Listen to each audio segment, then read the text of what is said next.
सुर संग्राम खाली सुर के पुजारी खोजे खातिर नहीं, बल्कि भोजपुरी संगीत से रोजगार देवे खातिर, कोनो परिवार के बहुत बड़ा एगो काम देवे खातिर भी बहुत बड़ा काम कर रहल बाटे।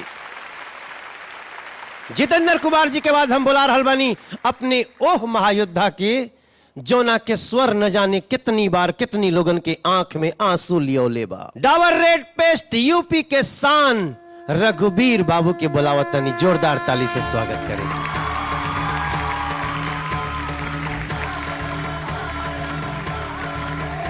आज आप ब्लैक एंड व्हाइट में बनी, आपके जैकेट ब्लैक बा जी और आपके शर्ट व्हाइट बा जी। आपके बाल भी बहुत अच्छा काला बाटे, एकदम रोमांटिक, लड़कियन के लुभा लेवे वाला।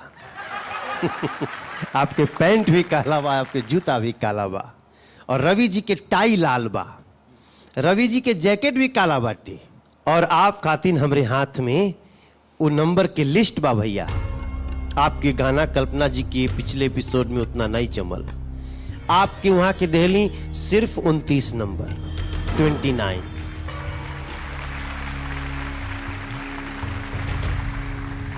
हम जानत नहीं आप खतरा में बानी,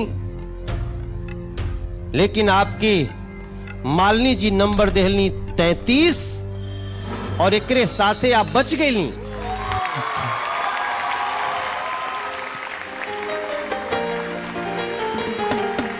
हम तो सोचले रही चांद हमरा मिली, हम तो सोचले रही चांद हमरा मिली, बाकी हमरा तो टूटल सितारा मिलल, पार जाए के लल सामने में रहल, नाई अच के डूबल ना किनारा मिलल।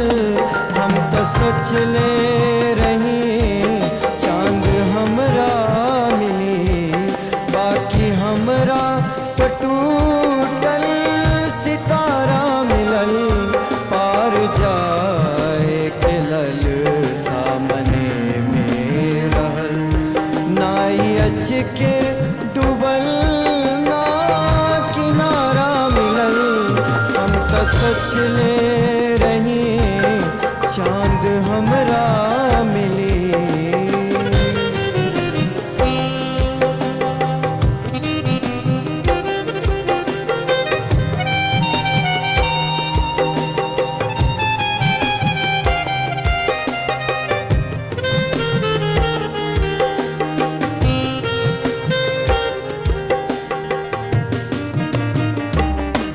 प्यार के दीप दिल में जला के कोई,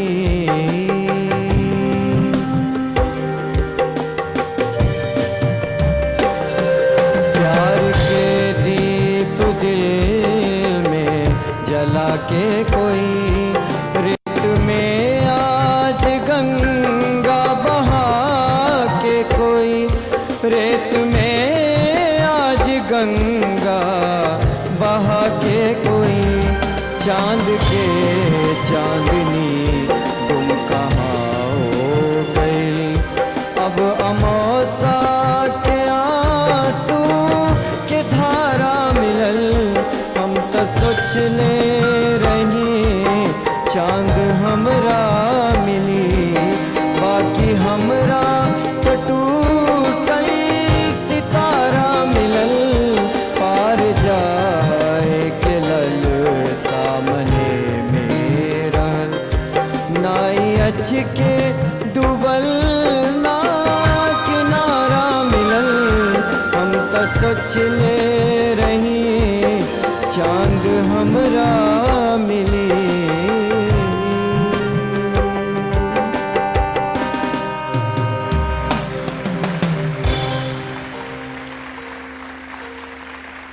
काहे सोचेला तू कि सितारा टूटा, तू जो मिलला त हमनी के सहारा मिलल। अरे भैया, कोई कहला कि हमरे पास का बा, तो हम बनी कि हम रघुवीर बाड़े।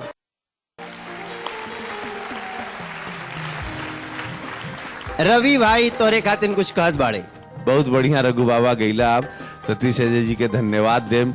और हमरा के मनोज बाबू जितना हमरा बुझाता कि अगर रघु भाई थोड़ा सा मुंह के और खोले लगी हैं तो हमरा के लगा था कि और भी फेफड़ा के अंदर का बहुत सारा सुर जो छिपल बा इनकरा वो बहुत कुछ निकले के तैयारी में बाटे। जय हो जय हो जय हो जय हो। कल्पना जी।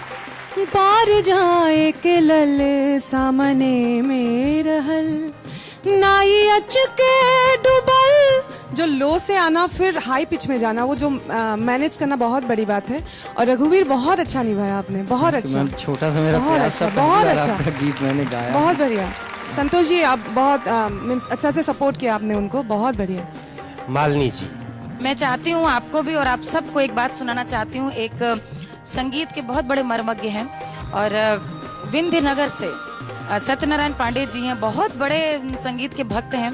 सुन रहे होंगे तो मैं उनको बताना चाहूंगी, वो एक एक कार्यक्रम पिछले सीजन से ही देखते हैं, हमेशा अपनी प्रतिक्रिया भेजते हैं। रघुवीर बाबू का सुन करके उन्होंने मुझे ये मैसेज भेजा था, मैं चाहती हूँ उसको पढ़ूं। रघुवीर के सुनत है और रोवत है, ऐसन केहू कैसे गावेला समझ के परे हो बाहरे भोलानाथ। वाह। रघुवीर बाबू के स्वर में उत्तर प्रदेश के मिलल बाटे आराम, इनके स्वर में मिलल बाटे उत्तर प्रदेश के सम्मान, और हम एक घमासान में ए भोजपुरी संगीत के